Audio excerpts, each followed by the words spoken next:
Unfortunately, that breaking news, and we're showing some pretty happy video here, but we've learned that Betty White has died. 99 years old, one of the most delightful presences in our popular culture. She would have celebrated her 100th birthday on January 17th. You could see from even the video that we had that was something that had been planned for, prepared for. So a big loss on this New Year's Eve, but a life well and long lived.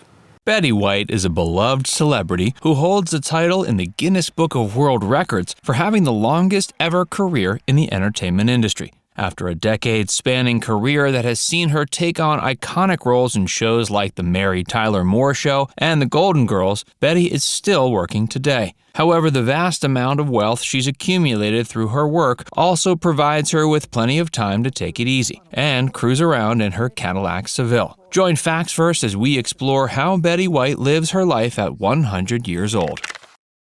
Legendary actress Betty White was born on January 17, 1922 in Oak Park, Illinois. Her father was an executive at a lighting company, though he also sold radios during the Great Depression. When Betty was just a little over a year old, her family moved to California. In 1938, she graduated from Beverly Hills High School. During high school, she had developed a passion for writing and would later develop a passion for writing and performing her own dramatic material while attending the Horace Mann School. Both of these artistic passions were overshadowed by Betty's love of animals and nature, however, and it was her plan to be a forest ranger when she was done with her education. During Betty's childhood and teen years, her family took many vacations to Sierra Nevada, and it was during these excursions that Betty developed a special appreciation for animals and nature. Although she wanted to be a forest ranger, the sad fact of the matter was that women were not allowed to have this position when she was coming of age. So she was forced to find another career.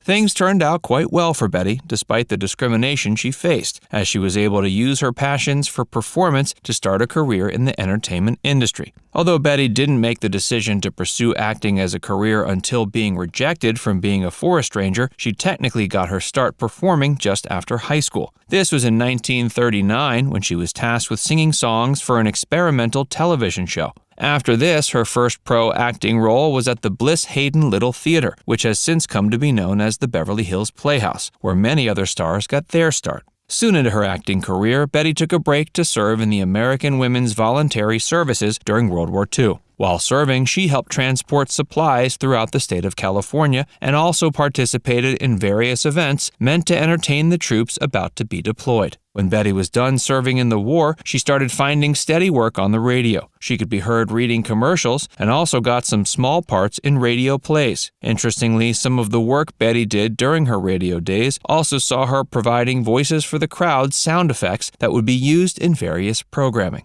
Although her early work was almost exclusively on radio, she eventually started getting more work on TV. She was given the lead role on the 1952 sitcom Life with Elizabeth. This led to a decade-spanning career in the industry that has seen her go through many phases. In 1970, she took on her most iconic role yet as an advisor to Mary Tyler Moore on The Mary Tyler Moore Show. She portrayed the character Sue Ann Nivens, and that role was a big hit with audiences. Betty had been acting for over 40 years and reinvented herself twice by the time she took on what is arguably her most iconic role, that of Rose Nyland on The Golden Girls. The Golden Girls premiered in 1985 and took advantage of Betty's aging appearance. It focused on a group of elderly single women navigating the dating scene and was one of the most popular sitcoms of its day. It also stayed on the mind of the public much longer than many other shows of its time. This is part of why Betty White is more popular today than ever before. Hey, if you're enjoying this video so far, be sure to give it a like and subscribe to Facts First if you haven't already. And stick around for more about what Betty White is doing these days.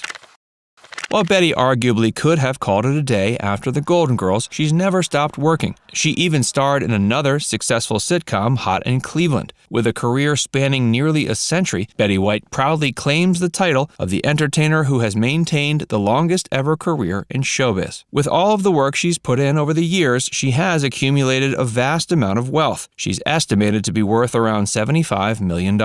This puts her well above most other TV contemporaries, but that's because they aren't Betty White. Some of the things Betty loves to spend her extra money on includes Cadillacs as well as charities for the benefit of animal rights. Her predilection for Cadillacs started when her third husband, Alan Ludden, gifted her a 77 Seville during their marriage. The car had a custom-fitted car phone and was also painted with custom sea green paint. Betty drove the car around for 25 years before eventually donating it to the LA Humane Society. They subsequently sold the car to a museum. Although Betty gave up the 77 Seville, she still has a Cadillac of her own to drive around when she wants to. In recent years, she's upgraded to a newer Seville, this time in silver. The original Seville was named Parakeet, while her new one is named Seagull. She likes to name her cars after birds, perhaps given her affinity for animals of all kinds. In addition to luxury sports cars, Betty can also afford some fairly luxurious living quarters. She lives in Carmel Meadows, which is a beautiful and incredibly wealthy community in California. Its hilly terrain offers great sights as well as seclusion for its rich and famous residents. Some of her neighbors include Sammy Hagar and Clint Eastwood. The homes in the area will set you back a few million, with the average home costing around $3 million.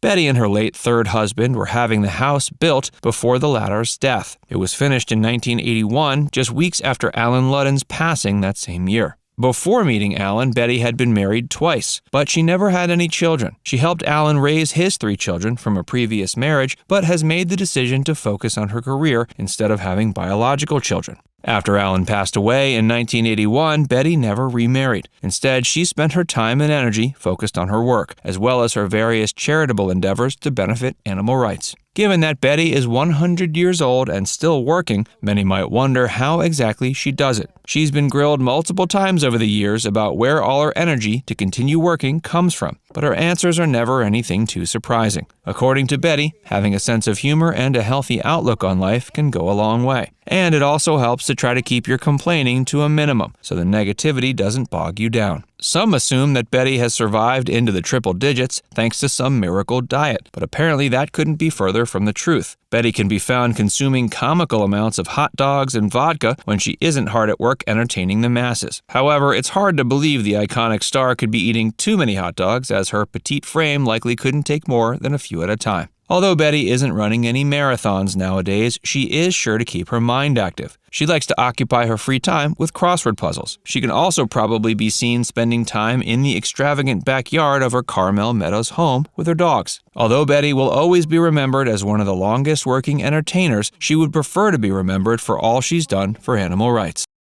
Thank you for being a friend. I'm the luckiest old broad on TV. And we were lucky to have her. The only child of an electrical engineer and homemaker, Betty began her career in radio in 1939. But in 1952, Betty got her first start in television with her first series, Life with Elizabeth. Well, this is Martha. You two are going to be brothers. Betty continued to work in TV over the next 2 decades, but it wasn't until 1973 that she found mainstream success. I'm sorry, but nothing you have said could ever make me change my mind about Lars. As the devious, man-hungry Sue Ann Nivens on The Mary Tyler Moore Show, Betty won 2 of her 5 Emmys. She was your live-in neighborhood nymphomaniac, and everybody should have a hobby, and boy, did she have a hobby. Then, in 1985, Betty began a new series and found yet another generation's worth of fans. Oh, we better put out the welcome mat. We don't have a welcome mat. What about the one Dorothy says is at the foot of your bed? As the lovable and naive Rose Nyland, Betty and her fellow Golden Girls revolutionized what it meant to be a senior citizen. We're all just as vital and sensual and nutty and good and bad as anybody else. In recent years, Betty had enjoyed a career revival. People just couldn't get enough of her, and she was everywhere. From hosting Saturday Night Live in 2010, Well, it's great to be here for a number of reasons. to groping Sandra Bullock in The Proposal, It's like an Easter egg hunt. Betty proved age is just a number. I'm blessed with good health. That's the bottom line, and that's the thing I'm luckiest about. But I love what I do. And that's why, despite her age, Betty showed no signs of slowing down, even having 2 shows on the air at once. To still be working and have them come to you offering you work, not begging for it, it's just too good to be true. Betty credited her positive and youthful spirit to her late husband, game show host Alan Ludden. Married for 17 years before he passed away of cancer in 1981, Betty called him the love of her life. I swear, somewhere in here he'd tell me you gotta keep going and you gotta, shape up or ship out. Betty devoted much of her widowed years to being a champion of animal rights. Using her celebrity status and million-plus Twitter followers, she helped bring awareness to her cause. Please visit guidedogs.com to learn how to help today. But perhaps her biggest contribution has been making her golden years truly golden. Like Rose Nyland and friends, redefining age and loving each and every passing birthday. Everyone gets better and better and better, and I get older and older and older, but it's wonderful.